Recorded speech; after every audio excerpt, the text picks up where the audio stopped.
Okay, hopefully this will work this time. I'm going to just hang on and make sure that I'm coming out live and somebody can hear me. So if you can hear me, can you just post a comment? Let's have a look. So hopefully this is coming out live. So apologies previously, I was writing my rant about reactivity, and my sound apparently wasn't coming out. So hopefully this will work. If not, let's have a think. So hopefully I'm coming out live and somebody can hear me. If you could just let me know, either give me a thumbs up or post a comment just to let me know that you can hear me okay before I start talking about reactivity and some of the issues around it.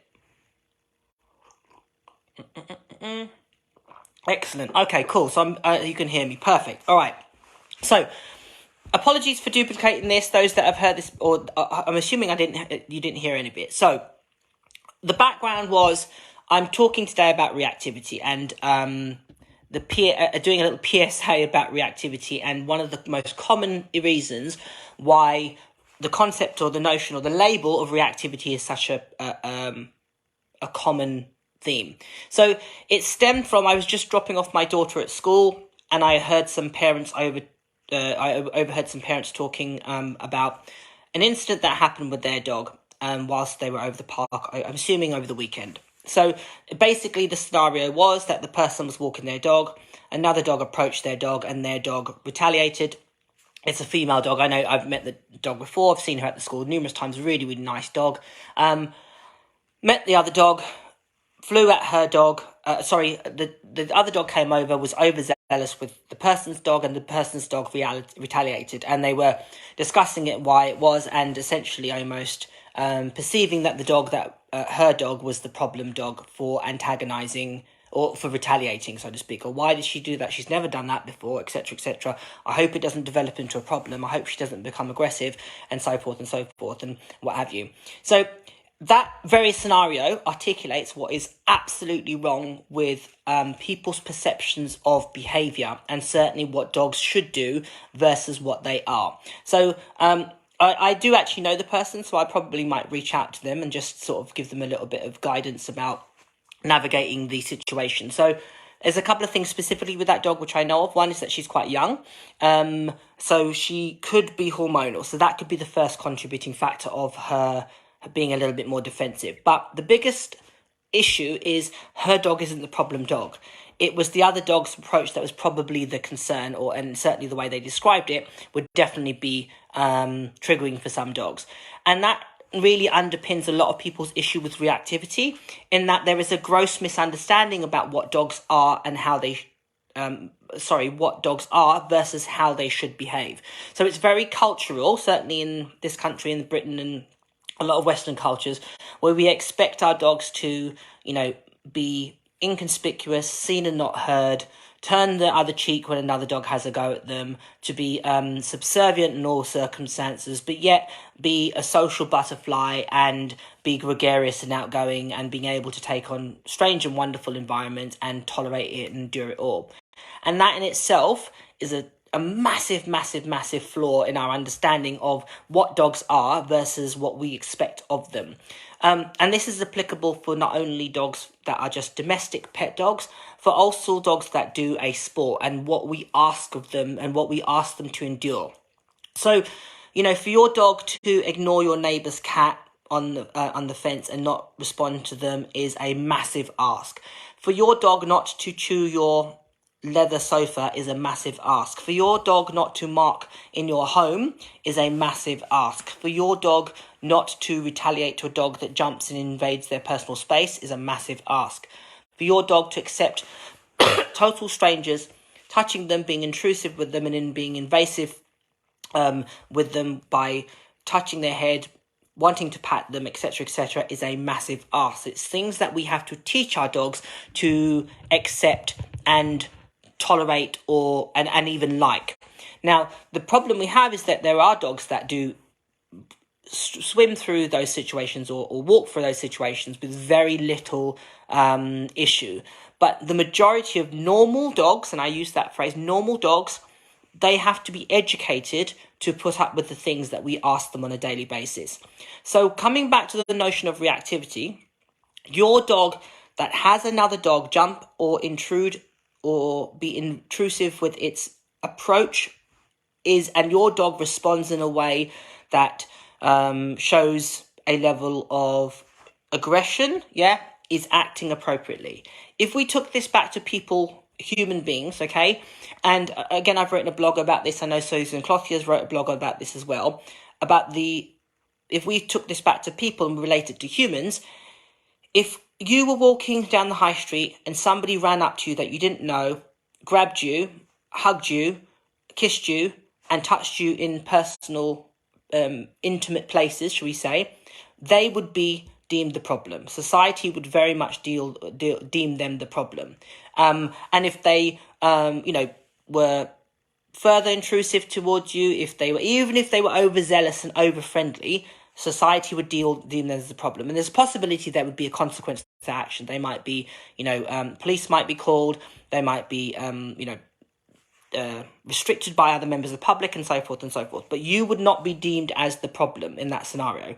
But when it comes to our dogs, that occurrence happens on a daily basis, and yet the dog that is being approached is deemed as the problem and the issue. So your dog that says to the person, the other dog, basically F off, yet they are the problem. But yet it's a gross misunderstanding, it's a total injustice to dogs that have to navigate our very human world and show impeccable social skills, etc., and not behave in a way that's very dog-like. So another example is when we bring dogs in, say, for example, rescue dogs or rehome dogs. And dogs that are, the classic thing is dogs that are brought from Europe into our very British world, where they are street dogs. They are probably from a whole lineage of street dogs that have been naturally selected to show a healthy apprehension towards people. They should be social because that's the dynamics of which they operate. But they also need to have a level of cautiousness to new situations because that will help them survive and therefore breed on and so forth and so forth.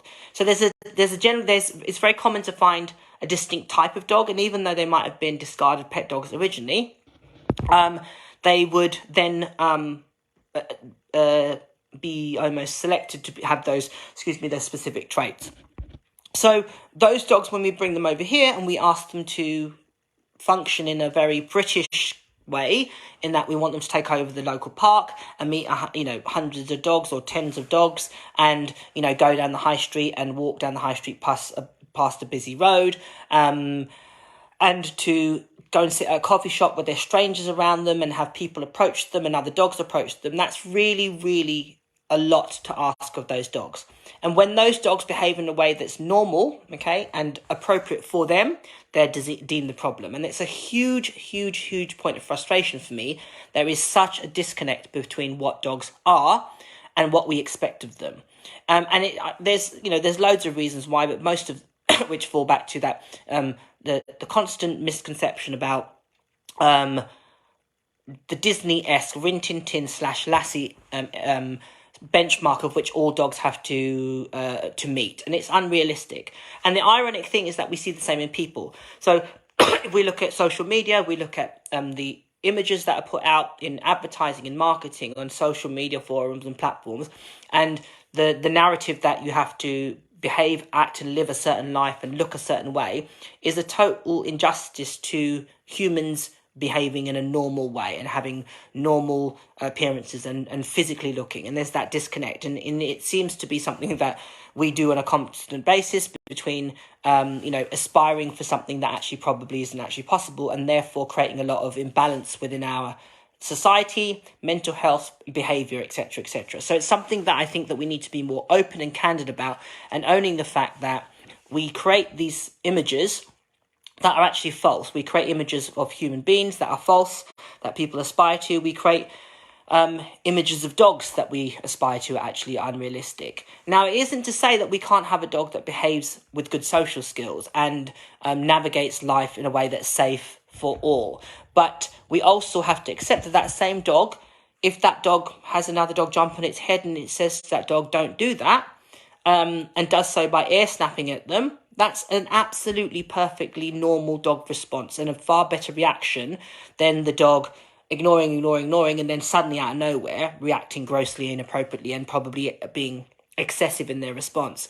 So it's really important that we change the narrative of how dogs are expected to be and what dogs actually are. Now, I've had dogs that didn't like other dogs, and I advocated for them, I managed them, and I trained them so they didn't have to be put in a situation where they felt compromised. That was my responsibility, and letting go of the Disney type picture of them frolicking in long grass with a random dog is an unrealistic expectation. Okay, now those dogs that I had, I could bring anybody's dogs into my home and they would be absolutely fine with them. I could take those dogs with walks with other people's dogs and they would be absolutely fine.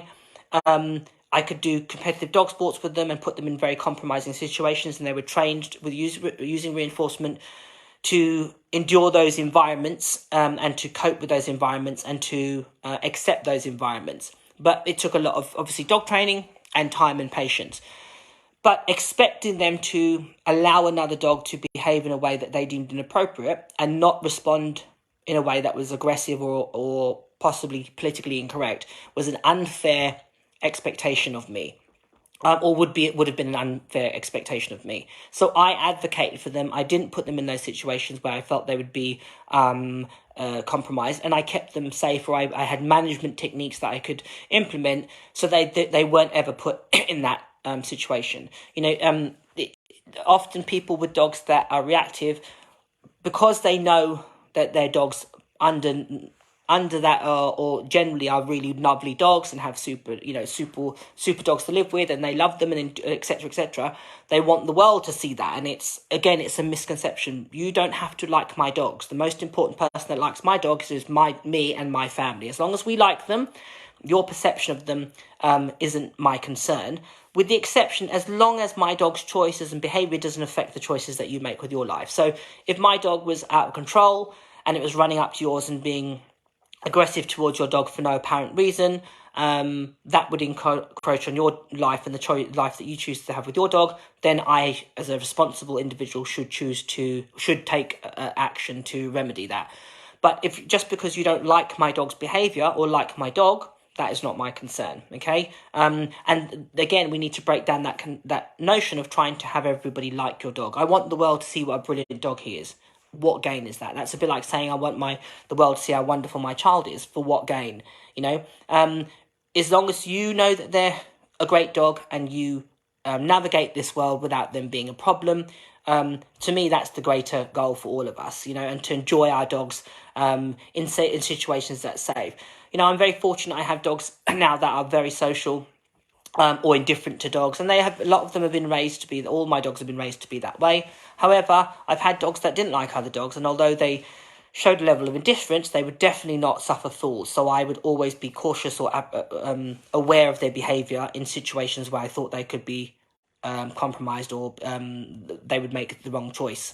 So, and that's a sensible way of living with your dogs, so that everybody is happy. I mean, my good friend Denise Fenzi talks about the players involved, and that's the owner, the dog, and society. We all have a part in that role, and it's about balancing those three entities so that everybody is happy in the dynamic. But a massive point of that is not hanging on to this ideology of a dog that has to love everything, love everyone, not retaliate when other dogs behave inappropriately to them, and so forth and so forth. So yeah, just a little bit, but as I said, the sooner we change the narrative, the better. People like myself who have platforms, I think we should be talking about this more openly, to say to people, you know what, your dog is behaving in a normal way. We need to change the society's perception. Now, that doesn't mean to say that my dog can go around life being a bit of an arsehole. That's not appropriate either. It just means that I have to be aware that he doesn't like dogs in his personal space and advocate for him and be candid and say, my dog doesn't like other dogs in his personal space. Also, the thing in where a lot of people get frustrated is when the other person allows their dog to encroach in their personal space. That's going to happen, okay? It's going to happen no matter what. Your job is to just concern yourself with your dog. Keep your dog safe, put your dog on a lead, create a barrier, move away, create distance, etc., etc. If possible, pick your dog up if that's physically possible for you and the size of the dog. I know it's not always possible depending on the size of the dog or the breed of dog, etc. If so, use a barrier, create distance, etc., etc. But don't concern yourself with the other dog. And again, thinking about how we deal with those situations and not letting those situations escalate and become confrontational. And a key thing is to extend the opportunity or the premise of help. So if you say, could you help me by putting your dog on the lead, as opposed to could you put on your dog on the lead, is going to change the narrative and therefore hopefully the outcome. So just a bit of a rant. As I said, I'm going to be doing several talks this week about reactivity, hopefully giving people some information to help them with their dogs that have challenges, and also competitive obedience all this week. So if you're interested, follow me on Facebook and check those out. Feel free to share this video with anybody that you feel it would help to enlighten people about what we ask of our dogs to just endure on a daily basis. Sights, sounds, smells, environments, taking your kids to the school run where you've got, hundreds of children around them and your dog is expected to behave socially impeccably. To have kids run up to them and fuss them and be intrusive and invasive. Some dogs, love that sort of stuff. Other dogs appear to love it, but actually they're a bit concerned. And other dogs find that really, really stressful and traumatic. And it's really important that we look at the world from the dog's perspective. I was involved with a program and recently, which will hopefully be out next year, where we the whole agenda was about changing people's perspective of their dog and how the dog sees the world. And there were some real aha moments in that. And again, I think it's something that's so common that we have these unrealistic expectations of our dogs without equipping them with education. And that's the key thing. If we educate them to behave in those situations that could be compromising, fantastic. That's great dog ownership, and that's a responsible approach to living a life with a dog. But just expecting to do it without education is foolhardy, and it's something that we definitely need to be more realistic about. All right, so I don't know if there's anybody got any points or questions to add. Hopefully my little rant has been... well, as I said, it's a little rant. Feel free to share the video. And as I said, it is something that causes me a great deal of frustration about what we expect of our dogs. Dogs are not iPhones. You don't plug them in and expect them to work. They need education. They need teaching. They need rearing. They need information. They need understanding. They need compassion. They need all that stuff to be able to live a full and happy life. Okay, I'm going to love you guys and leave you guys. I've got maybe people find that being their dog is so hard. Social pressure can lead them to the wrong situation. Yeah, absolutely, totally agree. Absolutely. Many people find their dogs. Yeah, I think people really struggle with advocating for their dog, and you've got to look at it. Well, it'd be like with my daughter, if I didn't advocate for her, that's going to not only impact on her as an individual, but our relationship. My job is to keep her safe. That's my role as a parent, and I can do it without being confrontational. I think the misconception is that you have to advocate with a level of aggression. No, you can advocate in a way that says everybody's happy. Oh no, she doesn't really like my daughter's vegan. And it's a constant conversation of, what she eats and what she doesn't eat. I don't really get into a dialogue. This is what she eats, and to be fair, she's quite fussy as well. She doesn't like certain things. It's fine. She doesn't have to, have that constantly especially with my parents. They want to give her X, Y, and Z. She doesn't. One, she won't eat it. Two, it's not part of her diet requirements. And having that dialogue in a way that's not combative, I think is really important. And don't ever be afraid to advocate for your dogs. And as I said, it doesn't have to be confrontational. And so absolutely agree. Dogs not robots. Carrying on communication, giving dogs the ability to communicate is essential. Absolutely. As they can do that, their behaviour may not escalate. Absolutely, Anne. Love that. It's so true. Dogs aren't robots, and I think sometimes we have so many unrealistic expectations of them. Like to be seen and not heard. And I think there's parallels. Again, I could rant about this between how we used to perceive children. Children were seen and not heard, and we've now realised the impact of having that principle or that philosophy to children, and all the long-term behavioural challenges and mental health issues that can create, i.e., the child that's when they're emotive or showing emotion or what appears to be anger. If you're going to behave like that, go to your room. So we're teaching our children to hide away when they are feeling frustrated or concerned or emotive about something that's causing them concern or frustration. And what we would then say to them is, I don't want to see that, go into another space. Long term, as an adult, that can manifest itself in so many negative ways of not being able to talk about your emotions, not being able to rationalize your feelings. And I think it's something that we see the parallels between how we rear dogs and how we raise children. Us is definitely has always run.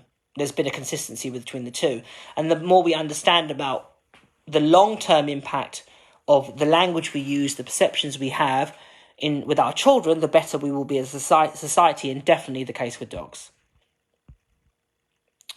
Okay, I'm going to love you guys and leave you guys because I have a Zoom call to do with imminently. So I'm going to get off this call. As I said, feel free to share this video with people that you think will be relevant.